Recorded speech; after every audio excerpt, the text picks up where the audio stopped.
Our second inductee today is Lieutenant General Susan Helms. Helms has logged 5,064 hours in space and holds the world record for the longest spacewalk at 8 hours and 56 minutes. I got that right? She's a veteran of 5 space shuttle missions. From March to August 2001, Helms became the first woman to live and serve aboard the International Space Station as a member of the Expedition 2 crew. During that mission, Helms and her crew welcomed the first space tourist.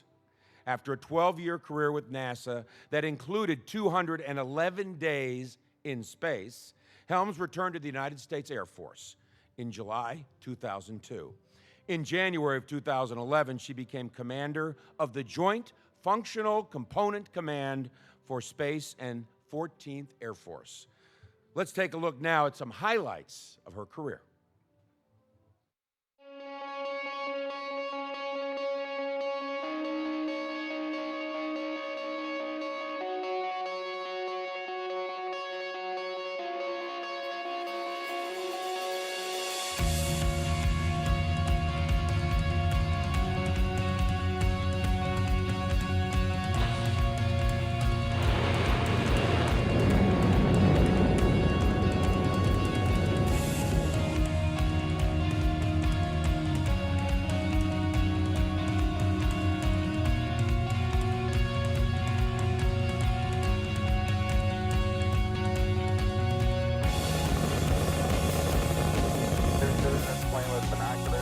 Most of the time trying to see Portland.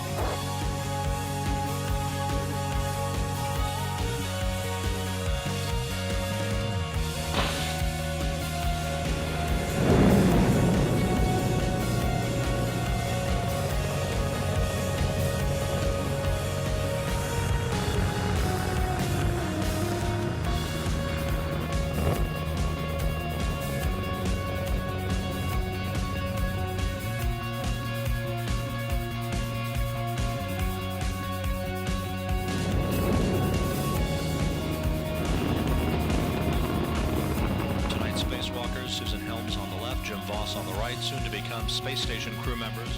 Hey, get my bridge, go to the airlock.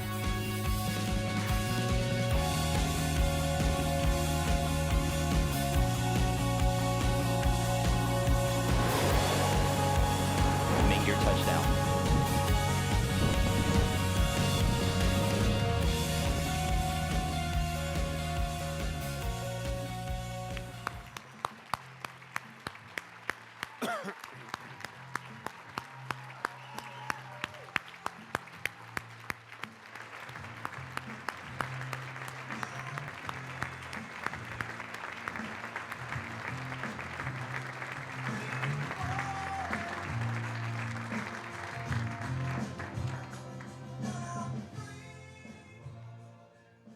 To present Susan Helms for induction into the United States Astronaut Hall of Fame, please welcome Hall of Fame astronaut and NASA Administrator Charles Bolden.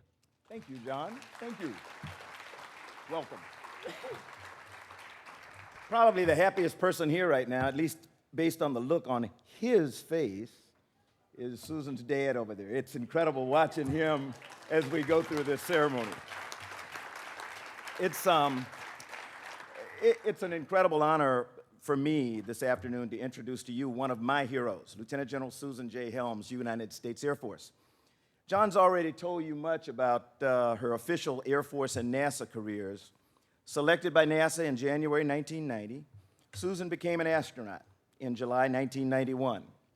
She flew on STS-54 in 93, STS-64, 1994, STS-78, 1998, STS-101, 2000, and served aboard the International Space Station as a member of the ISS Expedition 2 crew in 2001. A veteran of 5 flights, she's logged over 5,000 hours in space, including a world record EVA of 8 hours and 56 minutes, as John just talked about. Her incredible talent and leadership ability became quite evident to me during her first flight, STS-54, on which she served as an IV or intervehicular crew member with responsibility for overseeing the conduct of the spacewalk on that flight. Having trained as an IV crewman myself, I watched in awe as she set the standard for IV crew members by the manner in which she perfectly and deftly choreographed the spacewalk. Under her direction, we learned many lessons that would later prove key to construction of the International Space Station. But enough of the technical side of Susan. Let me share with you some of the jewels of her life from family and friends.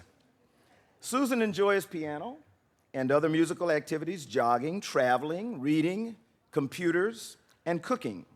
Although Susan will tell you she doesn't have time to cook anymore. I remember when she checked into the Astronaut office. She joined the band Max Q, singing lead vocals and playing keyboard. And I'll have to tell you, for anyone who's ever heard Max Q, her addition to the band really helped bring them into the realm of playing real music. Susan is one of 4 sisters, daughters to retired U.S. Air Force Lieutenant Colonel Pat and Dory Helms, who reside in Albuquerque, New Mexico. The Hall of Fame class of 2001 is not only an all-Air Force class, in case you didn't notice it, but it consists of 2 members who can claim firsts from the United States Air Force Academy in Colorado Springs. Bo Bobko, as you've already heard, was a member of the first graduating class of the Academy in 1959. And Susan was one of 97 women to survive from a class of 157 women to graduate from the U.S. Air Force Academy in 1980, the first class to ever graduate women from the Academy.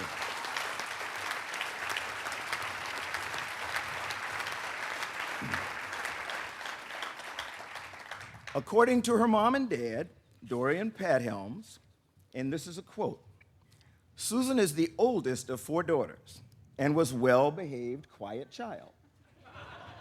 She taught herself to read early, and Dory says, I think the Dr. Seuss books and other books that were being read to her helped. But she was 6 when I first took her to a public library. I remember her standing in the middle of a room full of books and asking me 2 questions. How many books may I take home? And when I've read all the books in this room, may I start over? As a teenager, her main extracurricular interests were in the music field. Susan was a percussionist in the band and a pianist for the swing choir. However, in the fall of her senior year, she read in the October 1975 Parade magazine that they had opened the U.S. Air Force Academy to women and decided she wanted to apply. It was okay with her mom and dad, though somewhat of a surprise. She had the grades and the leadership skill, but according to them, she really wasn't a jock. She just told us, or told them, that she would need to get in shape, and that she did. Her father, Pat, who took on the task, recalls that her first mile of running took 16 minutes. That's pretty good for me. I don't know about the rest of you. I would love to have a 16-minute mile today. But when the time arrived for the necessary physical test in January, she was doing an 8-minute mile, and that day did her first ever pull-up. Hearing this story of Susan's conditioning makes it easier for me to understand the story told to me by her sister Nancy. As the story goes, and this is a quote, while visiting our family in 2004 or 2005, Susan asked if we minded if she took our dog, a beagle named Radar, then 6 years old, out for a jog. Of course we agreed. My husband and I laughed and laughed while they were gone about whether Susan would be able to keep up with the dog. About 40 minutes later, Susan and Radar returned from their run, and we asked how it went. In typical Susan fashion, she said, fine. Well, apparently Radar had a different story. He returned from the run and lay down on his bed. Radar didn't get up for 2 days. We had no idea that Susan was so fit. She outran the dog. Now, I personally love this story of Radar, and I must admit that it ended much, much better than I ever imagined as I was reading it, because every time I knew Susan, she was always in really good shape. And so while we were in the astronaut office together, as I was reading the story, I expected to read that Susan would return holding the dog's dying body in her arms after she had run it into the ground. The good thing is, the story ended a lot better than that. Susan, with Mother's Day coming up tomorrow, your mom wanted me to add how special it was when you once wished her Happy Mother's Day from space. She also says, I'll cry here. She also says one of the biggest surprises of her life was during your spacewalk on March 11th, 2001, when you paused and wished a happy 68th birthday. In her words, and I quote, "Doesn't get any better than that." Susan continues to amaze us, and we love her dearly. Sister Margie Helms Carish also reflects on what a very talented musician you are. She told me of the day when you were kids and your dad took the four girls to the movie Young Frankenstein.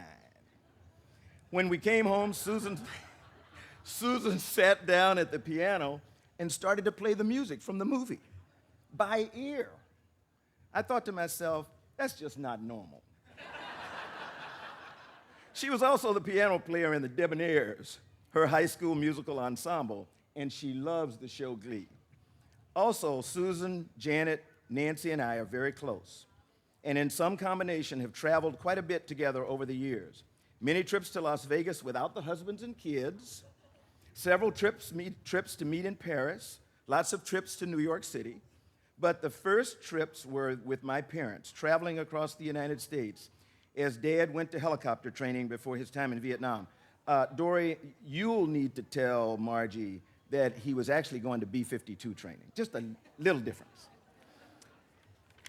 Margie continues, we took our big green station wagon and drove from Massachusetts to California, stayed 4 months, and returned. We have many family memories along the way. Sister Nancy Stutzman tells of the time Susan was living on the ISS when Dennis Tito, the first space tourist that you've already heard about, was preparing to go to space. There's quite a bit of political commentary about it down here on Earth as to whether it was a good idea. Should the Russians be allowed to sell seats on the Soyuz? It was all over the news. Nancy says Susan was on station, and so she didn't have access to the plethora of news commentary. So she asked her how she felt about Dennis Tito coming to space. Nancy says she'll never forget. Susan said, while I'm living on the space station, if anybody knocks at the door, we're inviting them in. Sister Janet Helms Hansen reflects, and this is a quote, I just want to emphasize how much as a family we enjoy each other. My parents instilled in us at a very young age how important family is. We have all made an effort throughout the years to be at Susan's many accomplishments. However, on the flip side, Susan has also made efforts to be at our accomplishments as well. She's a wonderful sister and a wonderful friend. There's a saying that you can choose your friends, but you can't choose your family. I think all of us would choose each other as friends and family. From talking with your family members, Susan, one thing is very, very clear. They all brag how amazing a person you are. Most of all, how amazing you make them all feel they are to you. I'll just share a few more thoughts before I sit down from one of your dear friends, Lisa Reed, who has to take credit for training both of us. Lisa is here to celebrate with you and your family this very special weekend. And according to Lisa, Susan was a standout, even as a new astronaut candidate. That's the term.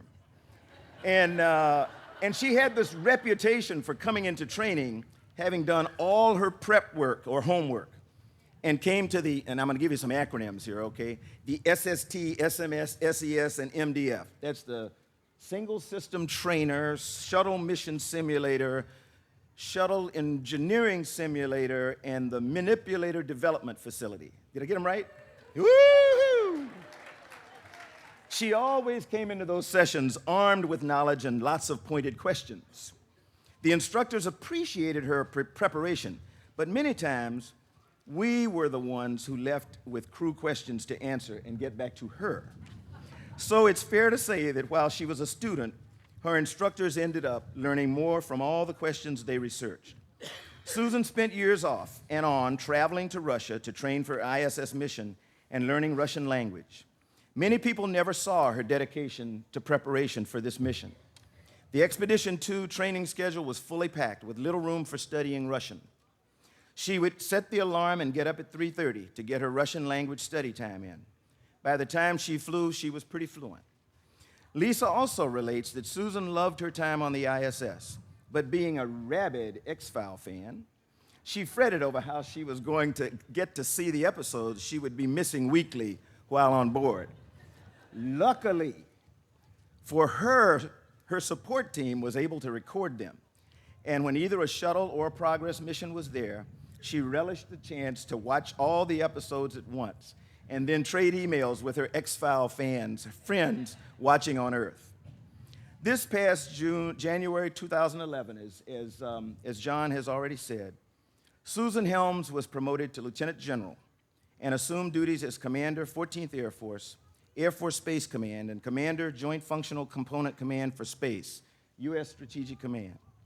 With this milestone in her life, this daughter of a career Air Force pilot, Lieutenant General Helms became the first woman and astronaut to take command at Vandenberg Air Force Base. Ladies and gentlemen,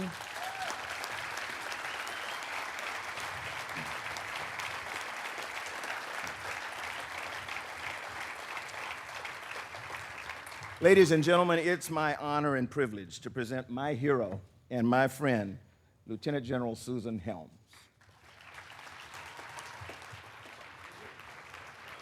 And now the presentation of the Hall of Fame medal.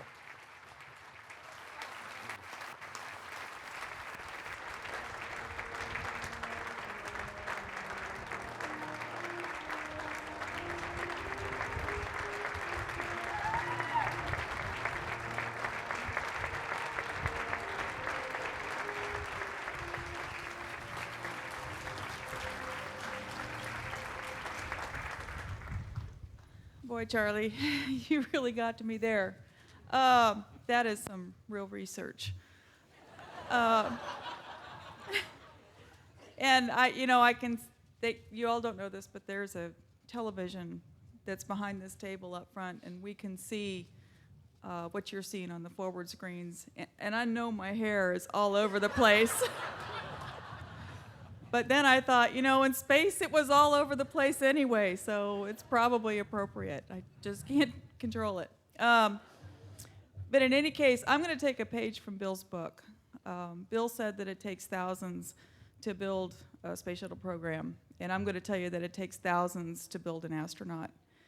And so all I want to do here, because there's not much more to say, is to just thank the people that basically got me here in this point of recognition, which, by the way, I'm so very thankful to the foundation and the committee for picking me for this. It truly is a humbling honor, and I admire all of you so very much.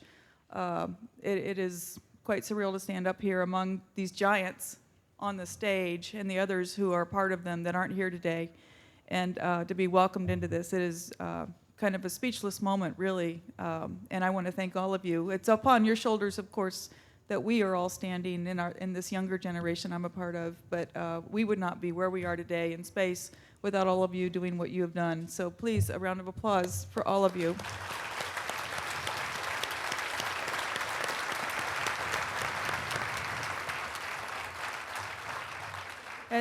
And that was my first thank you. I will give you my next one. I will name a couple of names. When I was a kid, I loved math and science, and I loved the Air Force.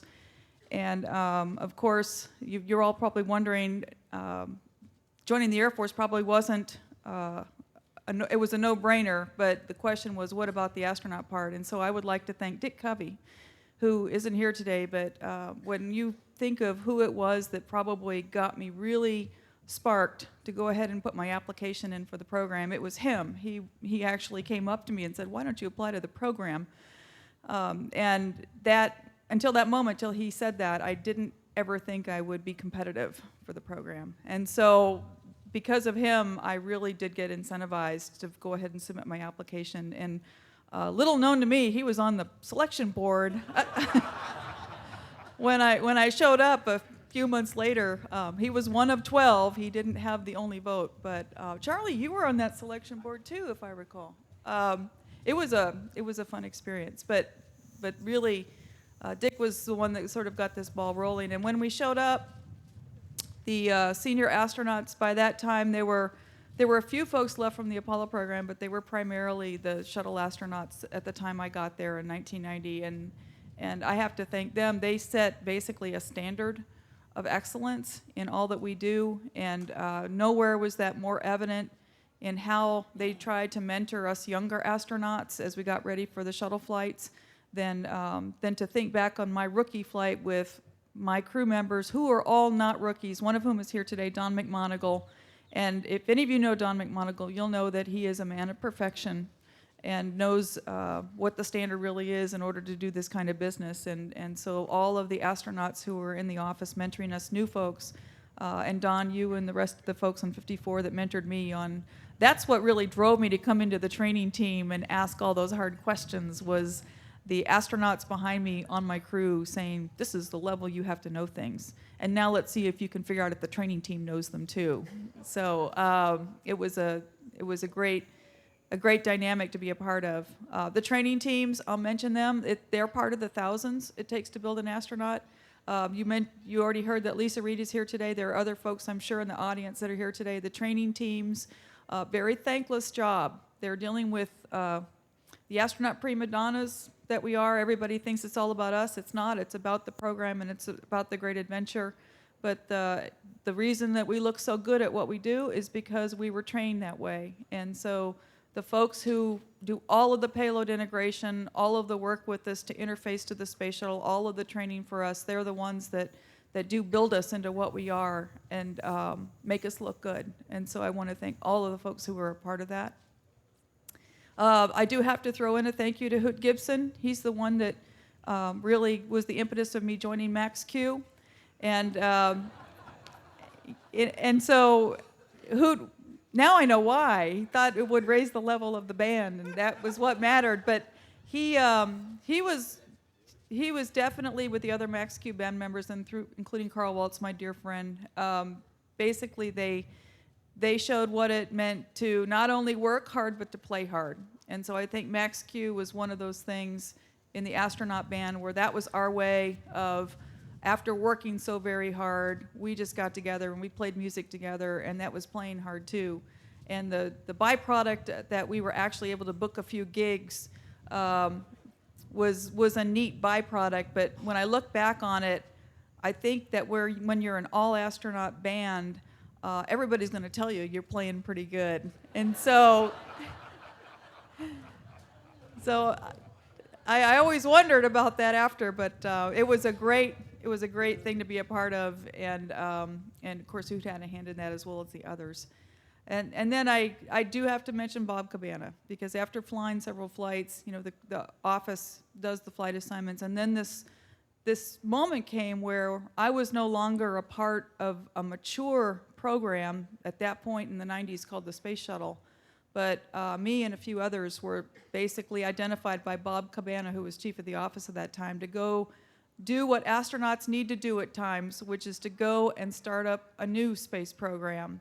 A lot of the folks you see here, they were part of the early days of the shuttle program and the moon program, and in Scott's case, even earlier.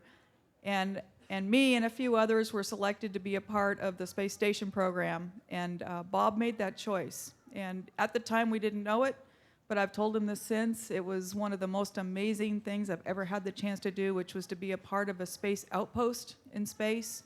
That truly was a human adventure that has no equal. And I want to thank Bob for making that decision to put me and a few others in that position. We worked hard to get that program stood up and operating in the right way, and I think we succeeded. But that leads to my final thank yous, and that's those folks that I basically flew with, all of the crew members that I flew with. I drew more from them than they ever drew from me. And frankly, I think the reason I'm standing here before you right now is because of all the love and support of the fellow members of my flights that I flew with, and the teams that basically made us all become as good as we were. And then there's, of course, one obvious thank you I haven't mentioned yet, and that's my family. I'm debating whether to thank them now after what Charlie said, but but the bottom line is everything that they've said has been bringing me to tears just thinking about it. But it is true what he said, certainly, which is that my family means everything to me. My mom, my dad, my 3 sisters, and all of my extended family. And that when I was on space station, those many months, and I remember thinking, I've got to be in one of the most amazing places a human being can ever be, in this really grand adventure, looking at Earth, which is so very, very beautiful from afar. It hit me at that point that if you don't have family and keep tied to family, it really doesn't mean all that much. And so I want to thank my family always for being there and supporting me, because truly I'm who I am because of who you are. So thank you very much. And again, thanks very much to the committee and the foundation for honoring me. It truly is a humbling moment for me.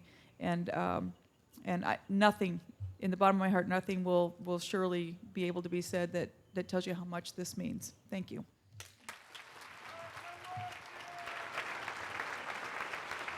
Congratulations, Susan Helms, and welcome to the United States Astronaut Hall of Fame.